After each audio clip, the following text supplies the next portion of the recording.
Boyfriend demands I laser my body hair at my expense to be with him, but I'm reconsidering if he's worth it. I've been with my boyfriend for about 14 months now, and a few days ago everything just changed. Out of nowhere, he confessed that he is completely disgusted by my body hair and wants me to get laser treatments done, not just in one place, but on my forearms, private area, and legs. At first, I was in disbelief. I accept my body as it is, and throughout our entire relationship he has never complained about my hair or even hinted that he didn't like it. To be honest, you can barely see the hair on my forearms, it's just a bit of very subtle blonde fuzz you wouldn't notice unless you really tried. I already wax my legs once a month and keep my private area groomed as needed. I don't even consider myself a particularly hairy person. But he kept going, explaining in detail how just looking at any of that hair disgusts him, and how he even gags at the thought of touching it. For a moment, I thought maybe he was grasping for a dramatic excuse just to break up with me, but watching his face, I realized he was deadly serious. Trying to find some middle ground, I offered to bleach my forearm hair. I figured if that would make it practically invisible, maybe it would be enough. But he flat out rejected that and said he'd still know the hair was there, and that idea alone deeply repulsed him. According to him, I had to get the hair permanently removed by laser, not just my forearms, but also my crotch and legs. This conversation kept escalating, and I tried to stand my ground. I told him I didn't mind getting my legs done with laser if it would genuinely make him happier, but I didn't want to do the same in my crotch area. I'm not even sure you can get all of it completely removed, and while I don't mind waxing or shaving it temporarily if that's what he wants, this felt like too much. My own boundaries, my own choices, at what point was it too far? Still, I compromised and said I'd at least consider laser in that area, but if he was so insistent about my forearms and legs, then he should pay for it. After all, he'd be the one benefiting. He immediately shot that down, insisting that it doesn't cost that much and that since it was a permanent improvement on my body, I would be the one actually benefiting, so I should be the one to pay for it. I couldn't believe what I was hearing.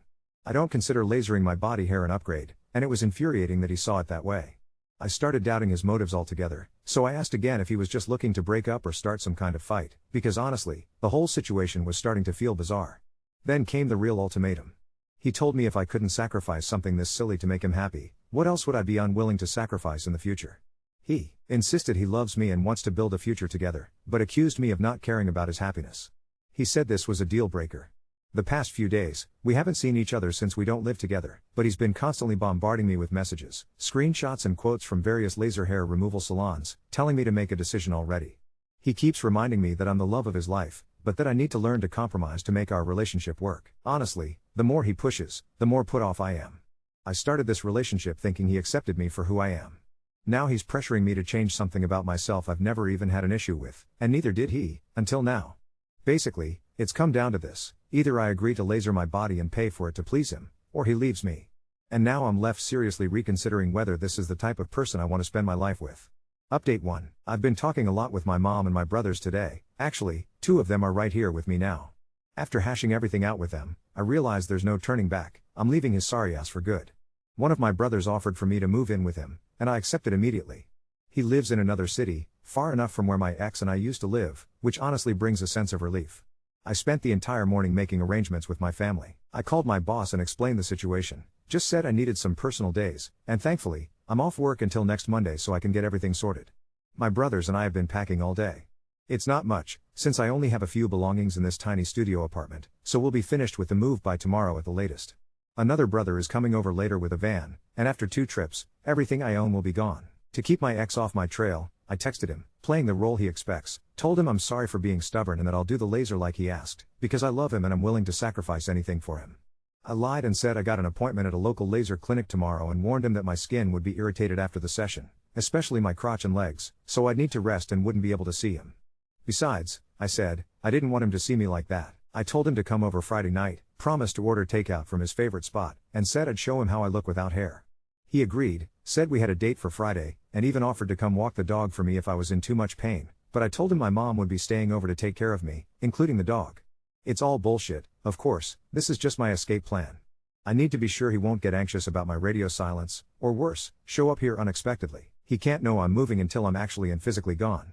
Maybe I'm being overly paranoid, but I'd rather be safe than sorry. Earlier, I talked to my landlady and explained I needed to move out.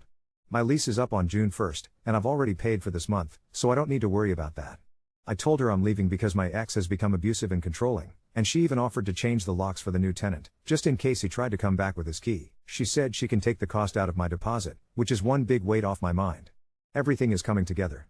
Originally, I wanted to break up with him face to face in a coffee shop, Thought about giving him a piece of my mind, but now, I think I'll just do it over the phone, once all my things are safely at my brother's. I'll send him a message, say what needs to be said, and then block him on everything. I don't need to hurt him any more than necessary, I just want to move on, let myself cry, and keep moving forward. I really hope this is the end, and that he won't do anything crazy. Update 2. I just wanted to give an update on everything that's happened so far. I dumped my now ex-boyfriend. I sent him a text with a link to the other thread and told him, very clearly, that I've decided to laser remove him from my life because I am not, and should never have to be, willing to make sacrifices, down the road, like changing my body, for anyone. I told him outright that his unhealthy obsession with women's bodies was absolutely revolting and actually makes me gag. He never tried to compromise, and he certainly didn't respect my wishes, my space, or my boundaries. I simply refused to let anyone pressure me into doing anything I'm not comfortable with by throwing ultimatums at me. The more I thought about it, the more I realized he'd completely put me off him, and he's seriously not the kind of man I want anything to do with in a relationship.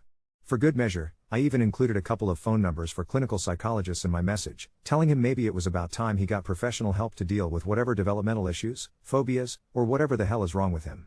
I asked him not to contact me again and immediately blocked his number. Almost straight away, he managed to get a video through to me from a different number, just footage of him, sobbing, saying he loved me, that I was ruining his life, that he had these grand plans for me, and that all he wanted was for me to fulfill my full potential as a woman. I deleted it and blocked that number just as fast. A couple hours later, he tried again with a new phone number, this time another video whining about how I took it too far by putting things online, claiming I'd made him go viral, pleading that he's not a pedophile, and demanding to know why I wasn't answering the door. I didn't even finish watching that one. By that point, my brother had had enough. He called him on that number and told him, bluntly, that if he didn't back off and leave me alone, we'd go straight to the police.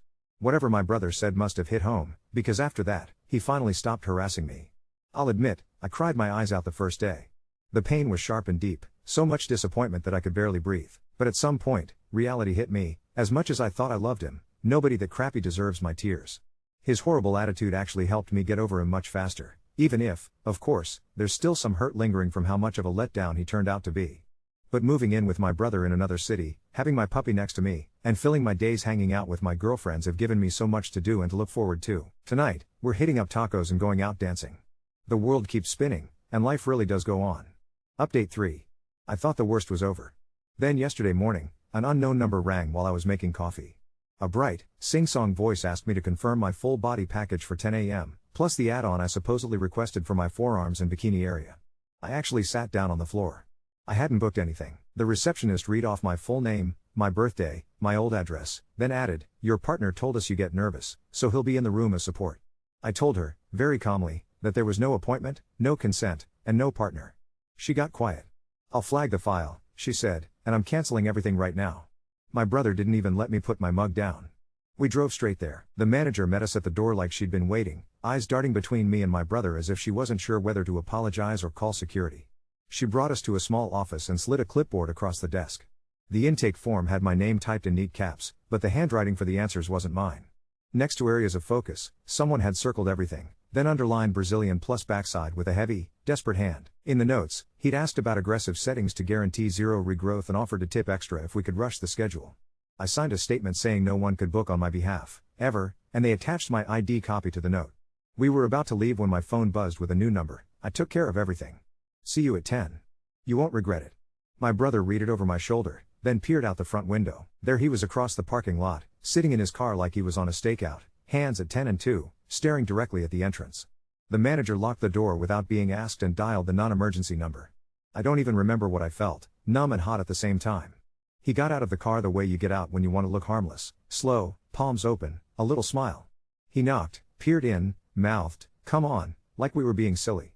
He tried the handle. When he realized it was locked, the performance started. Big sighs, the wounded head shake, talking to the glass as if the building would reason with him. The officer arrived before he could work himself up into banging.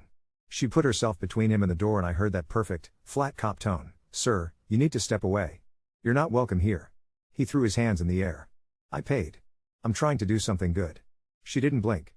"Step away." He tried the "we're in love" line, then the "she's being dramatic," then a last little twist of the knife. "I know what's best for her." The officer wrote his information down, gave him a formal trespass warning for the clinic, and told him if he reached out to me again I could pursue a protective order. He kept asking if he could at least explain. The manager was a wall. We watched him deflate, shuffle back to his car, and sit there, staring at his steering wheel for a full minute. before driving off like he was following a script that had run out of pages. We went straight from there to the courthouse and filed for a restraining order. I had screenshots, the video nonsense he sent, the clinic note, the manager's statement, logs from my landlady about him banging on my old door on Friday. He'd left a folded letter under the mat in a small drugstore bag with a pack of pink razors and a receipt for full body deluxe, paid in full. The judge granted a temporary order on the spot. I didn't realize how tightly I'd been holding myself until the clerk handed me the stamped papers and I felt my shoulders drop. By the time we got back to my brother's, my number was changed and my email passwords were all new. I took the dog out and stood in the late afternoon sun with my sleeves pushed up, and for a second the whole world felt quiet. It lasted until that evening, when a message came into my Instagram requests from a woman I didn't recognize. She said she'd dated him last year, and that she'd found me through my first name and the dog's account. He used to tag me everywhere, apparently. We talked for 2 hours. She told me he'd done the exact same thing to her, down to the I'll prepay, just show up routine. She did it. She got the treatments. He still found something wrong. It didn't stop there, she wrote. He started commenting on my freckles, the little mole on my shoulder, my eyelashes being messy. It wasn't about hair. It was about control. She sent me screenshots, his texts about purity in your final form, a nauseating little calendar he'd made in Google Sheets with pages called improvements, actual dates scheduled for fixes. The kicker? A note to himself that said, if resistance continues, reframe, this is for her future. She needs leadership. Maybe that should have broken me. Instead, it felt like clarity, like somebody turned on a light in a room I'd been stumbling through. I thanked her and told her about the order. She said she wished she'd done it sooner. I printed everything and put it in a folder for the hearing. This morning, my old landlady texted me a photo of him at noon, talking to the new tenant. The guy had already been briefed and didn't open the door. The landlady told him she'd call the police if he came back. He didn't know where to put all his words with nobody listening. I sat at my brother's kitchen table, ate toast with jam, and wrote out exactly what I'll say when I stand in front of the judge. Simple facts, no apologies. After that, I did something silly and small that felt huge. I went to a salon around the corner and asked for a little golden streak in my hair, just one that glows when the sun hits it. The stylist painted it on and we watched the color take while my puppy snored at my feet. When she rinsed it out, I looked in the mirror at my arms, the pale fuzz catching the light, and I could feel my lungs. Tonight we're going back for tacos. I'm going to lift my arms on the dance floor and let all of it catch the neon. He can take his binder and his self-appointed leadership and his prepaid receipts and burn them. I have an order with my name on it, a new set of keys, a dinner reservation, and a life that belongs to me. Update 4. Court this morning smelled like printer toner and old coffee. The hallway was full of people pretending they weren't holding their breath. I had my folder tucked under my arm and my brother next to me, knee bouncing like a metronome against the bench. He showed up in a navy suit I'd never seen before, carrying a slim black binder with my name on it like he thought branding it would make him an authority. He tried to angle toward me with that bland, soothing expression he practices in mirrors. The bailiff slid 2 steps into his path without even looking up from his clipboard. Sir, have a seat. Do not approach. When they called our case, the judge had that tired, precise face like she knows every trick before it's tried. I told the story the way I wrote it out at my brother's kitchen table. Dates, times, screenshots, the clinic paperwork, the manager's statement, the videos from the new numbers. I didn't look at him while I talked. The judge asked me to hand everything up, then read for longer than I expected, tapping her pen once when she hit the Google Sheet with improvements. For a second the only sounds were pages shifting and my heart in my ears. He started his speech like he was auditioning.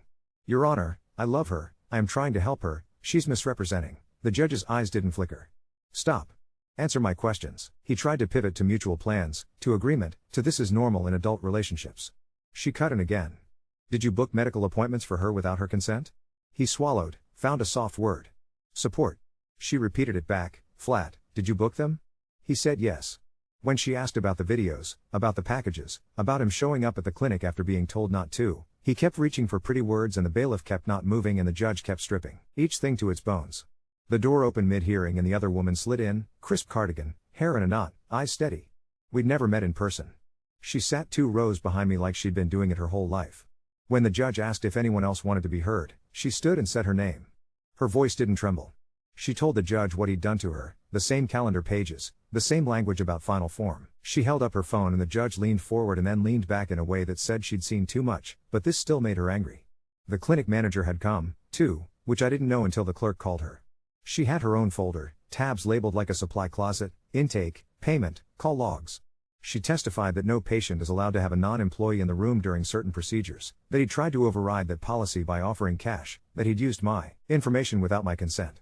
It was clinical and clean and it made my skin crawl in exactly the way it should. When it was over, the judge was all business.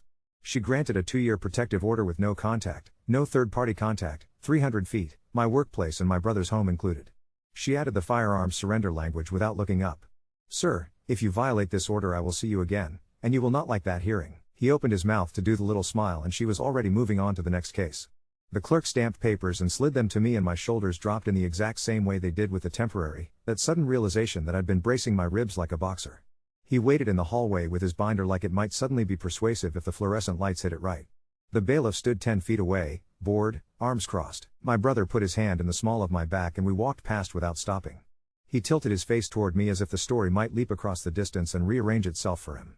Be reasonable, he mouthed. The glass door at the end of the hall pushed open like a prize I'd won. We switched cars 3 blocks away because my brother is a paranoid genius, then took 2 lefts and 1 right and pulled into the grocery store parking lot to watch our old car like it was a decoy in a spy movie.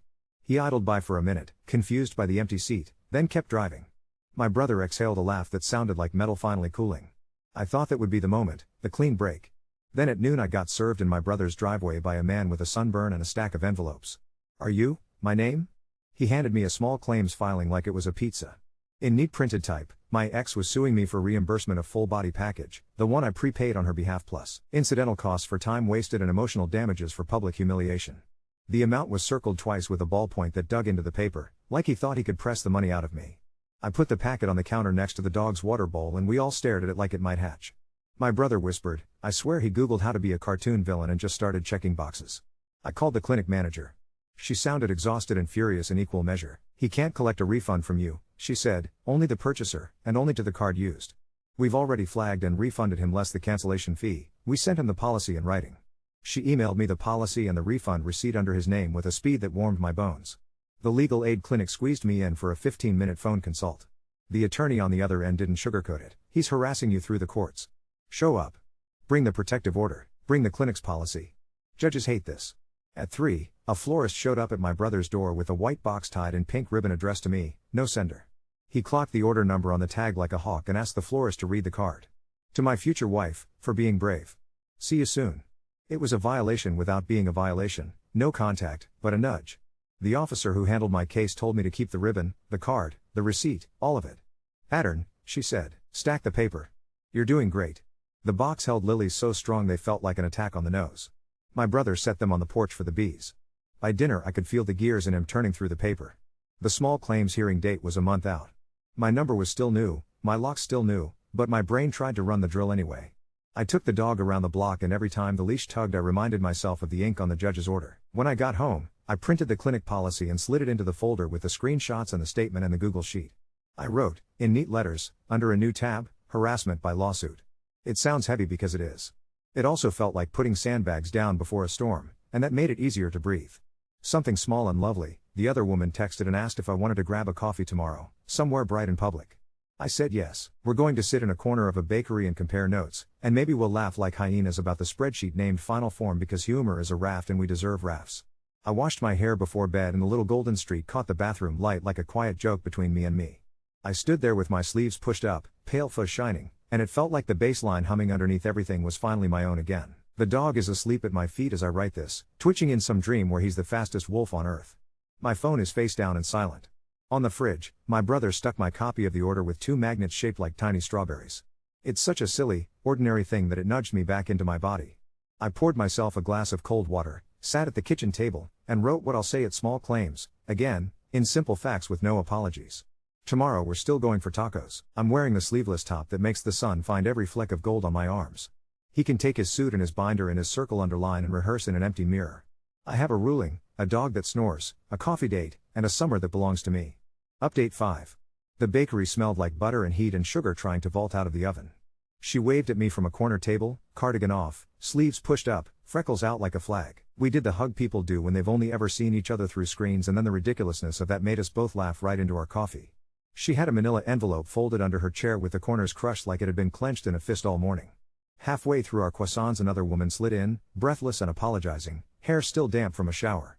I'm sorry, she said, I don't even know if this is okay. I found your name through her Instagram and she put her palms on the table like she was steadying herself on a boat. He did it to me, too. We made space. She had that bright, raw look of someone telling the story while it's still a live wire. The same language. The same calendar. A different detail that made my scalp prickle: a fake wedding registry he made 2 weeks in, to keep us focused on our future, full of white towels and kitchen knives and an expensive laser package listed like a toaster. We weren't even done trading dates and the bakery doorbell had stopped being background when my phone buzzed with that specific little chirp: "I don't register until I do. An unknown air tag is moving with you," it said, and put up a map that tracked a neat blue line from the courthouse to my brother's street to this strip mall, like a dotted breadcrumb trail I hadn't agreed to drop. We all went very quiet. Her eyes dropped to her own phone. The other woman's too, both of them, the same alert, 3 little screens lighting up like an ugly synchronized dance. We didn't even pretend to be normal about it. I waved the owner over and told him there were 3 women here who needed to call the police and we weren't going anywhere. He didn't blink.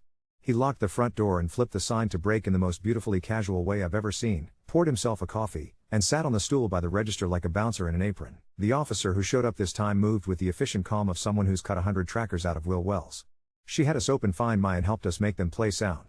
If you've never heard it, the AirTag beep is obscene in its politeness, a soft digital chirp like it's asking if you'd like a refill. Mine was loudest by the rear tire. We crouched in the heat shimmer of the parking lot and she slid a butter knife from the pastry case under the trim and popped it down like a coin trick. It was mummified in black tape, stuck into a Ziploc, and labeled evidence with the bakery Sharpie. The serial number glinted up at her like it wanted to be helpful. At the station, the detective from my case greeted me with my file already open. The protective order sat on top, strawberry magnets substituted in my head for the binder he carried. He didn't say, "I told you this pattern matters," but his eyebrows did. "Apple will give us the account holder on that tag," he said, and his voice didn't make it a question. They bagged the other 2 air tags from the women and took 3 statements that circled and overlapped and locked like puzzle pieces you didn't know belonged to the same box. We hadn't been home an hour when the detective called back. "Registered to him," he said. Clear as a bell. They had probable cause for a violation of the order and for illegal tracking. I stood at the sink and watched a tiny curl of lemon peel ride the wobble of my glass while he told me they had a unit on the way to his place. He promised to call if they made contact. My brother put a hand on the counter and didn't take it off the whole time, like he could hold the kitchen to the floor. They picked him up at his apartment at 6:40 p.m. The detective's voice was the sound of something landing. He didn't dramatize it. He didn't need to. They'd knocked, announced, and his first sentence had been something about keeping them safe. He was booked on the protective order violation and a state statute about electronic tracking devices I didn't even know existed last week. He would see a judge in the morning. The detective asked if I wanted notification when he was out. I said yes. My brother wrote yes on a post-it and stuck it under the strawberry magnet like we were making a domestic to-do list out of the wreckage. "Here's a tiny, mean piece of grace," the other woman texted me a photo when she got home. "The slots where your jack and your lightning port live on an air tag are tiny, but you can engrave them." He had. Not his initials. A little crown emoji. Of course he had. It was so on the nose we actually barked laughter at the kitchen table like someone had finally committed satire on our behalf. I emailed it to the detective. He replied with a single period that felt like a nod. I slept hard for the first time in days, like someone had snipped the wire I'd been hanging from. The dog snored with his paws up and I woke up with my cheek stuck to my own arm, the hair on it flattened in a soft little wave that looked like wind passed over a field. The notification buzzed at 9:12 a.m. He'd been arraigned and released on conditions. No contact reaffirmed, GPS monitoring he had to pay for, a very stern line about what happens if he breathes in my direction. He can't leave the county without permission. He looked tiny in the grainy courtroom photo on the court website, the navy suit a shade darker, the binder gone. The judge on the small claims case turned out to be a different courtroom entirely, no connection, and my phone pinged with a new docket entry while I was scooping dog kibble. He'd filed a motion to continue his hearing citing unexpected legal entanglements. The clerk stamped granted next to it like a fly swat. "Fine, I'll hold my folder longer. I can do that." Midday, an email landed in my inbox that I had to read 3 times. It was from someone in HR at his company, official domain, signature block, everything. "Ms., my name," it said, "we have received a copy of a protective order listing our employee. We'd appreciate a time to speak with you." My stomach did a slow tilt. I called the legal aid clinic first, because now my brain is a Rolodex, and the attorney said I didn't have to speak to anyone, but, if I chose to, keep it factual, keep it short, send them only documents that are public. I forwarded the order, the violation notice, and the police report numbers. The HR person thanked me and didn't ask for anything else. 2 hours later, the other woman texted a single sentence: "He's on leave." It wasn't glee. It was air. It was the sound the grocery store automatic doors make when they open and you realize you don't have to touch anything to get out. I met an older woman today, too, his ex from 2 cities ago. She walked into the bakery after the doors were unlocked again like she'd been circling the block, deciding if she could do it.